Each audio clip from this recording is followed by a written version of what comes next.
ನಮಸ್ಕಾರ ಸ್ನೇಹಿತರೆ. ಕುಂಬಳಕಾಯಿ ಬೀಜಗಳಲ್ಲಿರುವ ಆರೋಗ್ಯಕಾರಿ ಅಂಶಗಳು ತಿಳಿದವರಿಗೆ ಮಾತ್ರ ಗೊತ್ತು. ನೋಡಲು ಸಣ್ಣ ಗಾತ್ರದಲ್ಲಿ ಕಂಡುಬಂದರೂ ಕೂಡ ಈ ಪುಟ್ಟ ಬೀಜಗಳಲ್ಲಿ ಕಂಡುಬರುವ ಆರೋಗ್ಯದ ಲಾಭಗಳು ಮಾತ್ರ ಗಜಗಾತ್ರದಷ್ಟು. ಸಾಮಾನ್ಯವಾಗಿ ನಾವೆಲ್ಲರೂ ಸಾಂಬಾರಿಗೆ ಕುಂಬಳಕಾಯಿ ಬಳಕೆ ಮಾಡುವ ಸಮಯದಲ್ಲಿ ಅವುಗಳ ಬೀಜಗಳನ್ನು ಪಕ್ಕಕ್ಕೆ ಎತ್ತಿಡುತ್ತೇವೆ. ಆಮೇಲೆ ಹಾಗೆಯೇ ಕಸದ ಬುಟ್ಟಿಗೆ ಹಾಕಿಬಿಡುತ್ತೇವೆ. ಆದರೆ ಇನ್ನು ಮುಂದೆ ಹಾಗೆ ಮಾಡುವುದಕ್ಕೆ ಹೋಗಬೇಡಿ.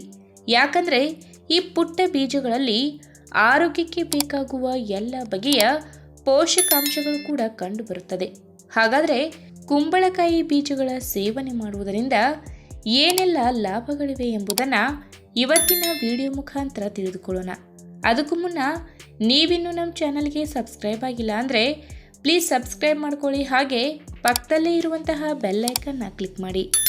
ಈಗಿನ ದಿನಗಳಲ್ಲಿ ರಕ್ತದೊತ್ತಡದ ಕಾಯಿಲೆ ಎನ್ನುವುದು 30 ವರ್ಷದ ಆಸುಪಾಸಿನಲ್ಲಿರುವ ಜನರಲ್ಲಿ ಹೆಚ್ಚಾಗಿ ಕಾಣಿಸಿಕೊಳ್ಳಲು ಶುರುವಾಗುತ್ತದೆ. ಒಮ್ಮೆ ಈ ಕಾಯಿಲೆ ಕಾಣಿಸಿಕೊಂಡ ಬಳಿಕ ಬರುವಂತಹ ಆರೋಗ್ಯ ಸಮಸ್ಯೆಗಳು ಒಂದೆರಡಲ್ಲ. ಮುಖ್ಯವಾಗಿ ದೇಹದ ಪ್ರಮುಖ ಅಂಗಾಂಗಗಳಿಗೆ ತೊಂದರೆ ಉಂಟಾಗುತ್ತದೆ. ಎಲ್ಲಕ್ಕಿಂತ ಹೆಚ್ಚಾಗಿ ಹೃದಯದ ಬಡಿತದ ಕಾರ್ಯಕ್ಷಮತೆಯಲ್ಲೂ ಕೂಡ ಏರುಪೇರು ಕಂಡುಬರುತ್ತದೆ. ಇಷ್ಟಕ್ಕೆ ಇದರ ಕಾಟ ನಿಲ್ಲಲ್ಲ. ಲಿವರ್ ಕೂಡ ತನ್ನ ಕಾರ್ಯಚಟುವಟಿಕೆ ಬದಲಿಸುತ್ತದೆ.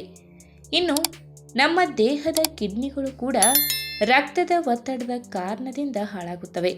ಇನ್ನು BP ಸಮಸ್ಯೆ ಇದ್ದವರು ಮಾತ್ರೆಯ ಜೊತೆಗೆ ಕುಂಬಳಕಾಯಿ ಬೀಜಗಳನ್ನು ಸೇವಿಸಿ. ಈಗಾಗಲೇ ಅಧಿಕ ರಕ್ತದೊತ್ತಡದ ಸಮಸ್ಯೆಯಿಂದ ಬಳಲುತ್ತಿರುವವರು ವೈದ್ಯರು ನೀಡಿರುವ ಮಾತ್ರೆಗಳ ಸೇವನೆಯ ಜೊತೆಗೆ ಆಗಾಗ ಕುಂಬಳಕಾಯಿ ಬೀಜಗಳನ್ನು ಸೇವನೆ ಮಾಡುವ ಅಭ್ಯಾಸ ಇಟ್ಟುಕೊಳ್ಳಬೇಕು. ರಕ್ತದೊತ್ತಡ ನಿಯಂತ್ರಣದಲ್ಲಿದ್ದರೆ ಹೃದಯದ ಆರೋಗ್ಯ ಕೂಡ ಚೆನ್ನಾಗಿರುತ್ತದೆ. ಇನ್ನು ರಕ್ತದಲ್ಲಿನ ಸಕ್ಕರೆ ಮಟ್ಟವನ್ನು ನಿಯಂತ್ರಿಸಲು ಹೆಣಗಾಡುತ್ತಿರುವ ಜನರಿಗೆ ಕುಂಬಳಕಾಯಿ ಬೀಜಗಳು ಸಹಾಯ ಮಾಡುತ್ತವೆ.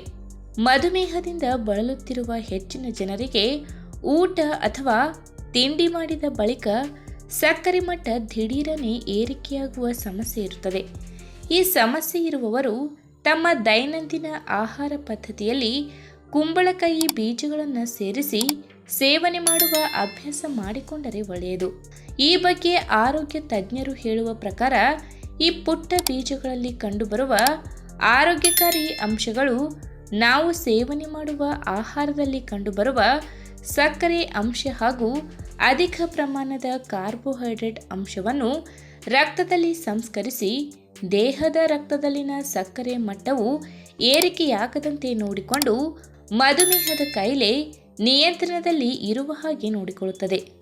ಇನ್ನು ಈ ಪುಟ್ಟ ಬೀಜಗಳಲ್ಲಿ ಸಸ್ಯಜನ್ಯ ಪ್ರೋಟೀನ್, ಮ್ಯಾಗ್ನೀಷಿಯಂ, ಸತು ಹಾಗೂ ಕೊಬ್ಬಿನಾಮ್ಲಗಳ ಪ್ರಮಾಣ ಅಗಾಧ ಪ್ರಮಾಣದಲ್ಲಿ ಕಂಡುಬರುತ್ತದೆ. ಪ್ರಮುಖವಾಗಿ ದೇಹದಲ್ಲಿ ರಕ್ತದಲ್ಲಿ ಒಳ್ಳೆಯ ಕೊಲೆಸ್ಟ್ರಾಲ್ ಹೆಚ್ಚಿಸುವ ಮೊನೋಸ್ಯಾಚುರೇಟೆಡ್ ಕೊಬ್ಬಿನಾಮ್ಲಗಳು ಕೂಡ ಉನ್ನತ ಮಟ್ಟದಲ್ಲಿ ಕಂಡುಬರುತ್ತದೆ. ಇವೆಲ್ಲ ಅಂಶಗಳು ಹೃದಯ ಆರೋಗ್ಯವನ್ನು ಕಾಪಾಡಲು ನೆರವಾಗುತ್ತದೆ.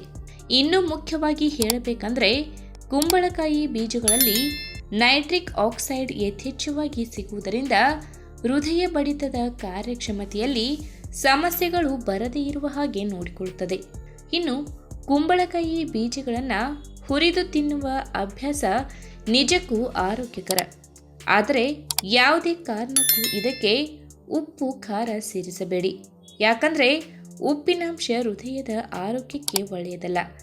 ಸಂಜೆಯ ಸ್ನ್ಯಾಕ್ಸ್ ಸಮಯದಲ್ಲಿ ಸ್ವಲ್ಪ ಹುರಿದ ಕುಂಬಳಕಾಯಿ ಬೀಜಗಳನ್ನು ಸೇವನೆ ಮಾಡುವ ಅಭ್ಯಾಸ ಮಾಡಿಕೊಂಡರೆ ಬಹಳ ಒಳ್ಳೆಯದು. ನಮಸ್ಕಾರ ಸ್ನೇಹಿತರೆ.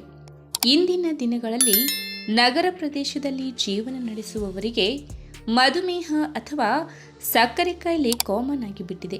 ಅದರಲ್ಲೂ ವಯಸ್ಸು 30 ದಾಟಿದ ಜನರು ಮಧುಮೇಹ ಸಮಸ್ಯೆಗೆ ತುಂಬ ಹತ್ತಿರವಾಗಿರುತ್ತಾರೆ.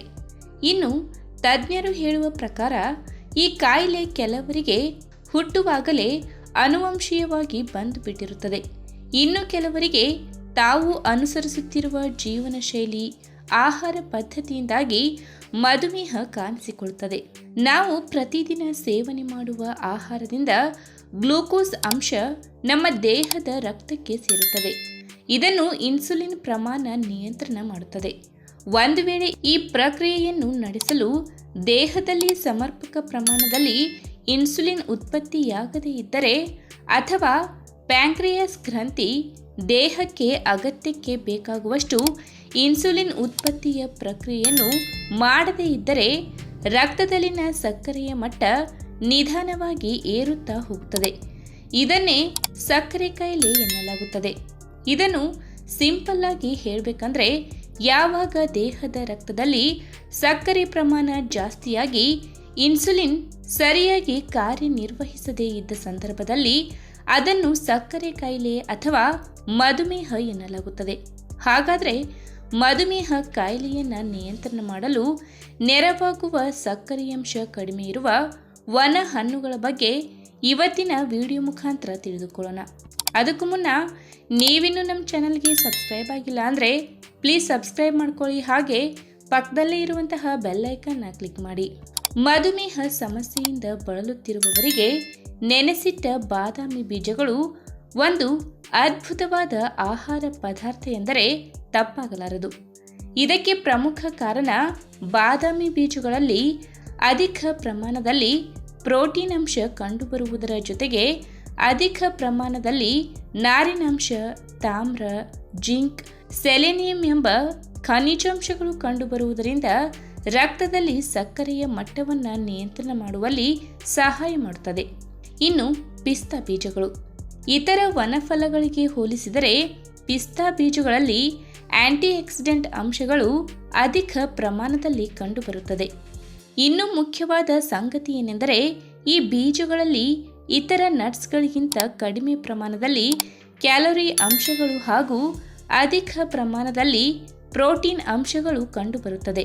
ಹೀಗಾಗಿ ಮಧುಮೇಹ ಕಾಯಿಲೆಯಿಂದ ಬಳಲುತ್ತಿರುವ ರೋಗಿಗಳು ಪಿಸ್ತಾ ಬೀಜಗಳನ್ನು ಮಿತವಾಗಿ ಸೇವನೆ ಮಾಡಿದರೆ ಒಳ್ಳೆಯದು. ಇನ್ನು ಬಾದಾಮಿ ಬೀಜಗಳಂತೆ ವಾಲ್ನಟ್ಸ್ ಅಥವಾ ಅಕ್ರೋಟನ್ನು ನೆನೆಸಿಟ್ಟು ಸೇವಿಸುವ ಅಭ್ಯಾಸ ಮಾಡಿಕೊಂಡರೆ ಮಧುಮೇಹವನ್ನು ಸುಲಭವಾಗಿ ನಿರ್ವಹಿಸಬಹುದು. ಪ್ರಮುಖವಾಗಿ ಈ ವನಫಲದಲ್ಲಿ ಕಂಡುಬರುವ ನಾರಿನಾಂಶ ಜೀರ್ಣಕ್ರಿಯೆ ಪ್ರಕ್ರಿಯೆಯನ್ನು ನಿಧಾನಗೊಳಿಸುತ್ತದೆ ಹಾಗೂ ರಕ್ತದಲ್ಲಿನ ಸಕ್ಕರೆಯ ಮಟ್ಟವನ್ನು ಅತಿ ನಿಧಾನವಾಗಿ ಬಿಡುಗಡೆ ಮಾಡುತ್ತದೆ. ಇನ್ನು ಪ್ರಮುಖವಾಗಿ ವನದ್ರಾಕ್ಷಿಯಲ್ಲಿ ನೈಸರ್ಗಿಕ ಸಿಹಿ ಅಂಶ ಯಥೇಚ್ಛವಾಗಿ ಕಂಡುಬರುತ್ತದೆ. ಆದಾಗಿಯೂ ಕೂಡ ಇದರಲ್ಲಿ ನಾರಿನಾಂಶ ಅಗಾಧ ಪ್ರಮಾಣದಲ್ಲಿದ್ದು ಮಧುಮೇಹ ಇರುವವರ ಆರೋಗ್ಯಕ್ಕೆ ತುಂಬಾನೇ ಒಳ್ಳೆಯದು ಎಂದು ಆರೋಗ್ಯ ತಜ್ಞರೇ ಹೇಳುತ್ತಾರೆ. ಹಾಗಂದ ಮಾತ್ರಕ್ಕೆ ಅದನ್ನು ಅತಿ ಹೆಚ್ಚು ಸೇವಿಸಬಾರದು. ಮಿತ ಪ್ರಮಾಣದಲ್ಲಿ ಸೇವಿಸಿದರೆ ಇದು ಆರೋಗ್ಯಕ್ಕೆ ಒಳ್ಳೆಯದು. ಇನ್ನು ವನದ್ರಾಕ್ಷಿಯನ್ನು ಹಾಗೆ ಸೇವಿಸುವ ಬದಲು ರಾತ್ರಿ ಮಲಗುವ ಮುನ್ನ 1 ಲೋಟ ನೀರಿನಲ್ಲಿ 3-4 ವನದ್ರಾಕ್ಷಿಯನ್ನು ನೆನೆಸಿಟ್ಟು ಮರುದಿನ ಸೇವನೆ ಮಾಡುವ ಅಭ್ಯಾಸ ಮಾಡಿಕೊಂಡರೆ ಬಹಳ ಒಳ್ಳೆಯದು. ಹೀಗೆ ಸೇವನೆ ಮಾಡುವುದರಿಂದ ದೇಹಕ್ಕೆ ಲಭಿಸುವ ಸಕ್ಕರೆಯ ಶೇಕಡಾವಾರು ಪ್ರಮಾಣ ಕಡಿಮೆಯಾಗಿ ಈ ವನ ಫಲದಲ್ಲಿರುವ ಉಳಿದ ಆರೋಗ್ಯಕಾರಿ ಪೋಷಕಾಂಶಗಳು ದೇಹಕ್ಕೆ ಸಿಗುತ್ತದೆ. ಈ ವಿಡಿಯೋ ನಿಮಗೆ ಇಷ್ಟವಾದಲ್ಲಿ ತಪ್ಪದೆ ಲೈಕ್ ಮಾಡಿ, ಶೇರ್ ಮಾಡಿ, ಹಾಗೆ ನಿಮ್ಮ ಅನಿಸಿಕೆನ ಕಮೆಂಟ್ ಮೂಲಕ ತಿಳಿಸಿ.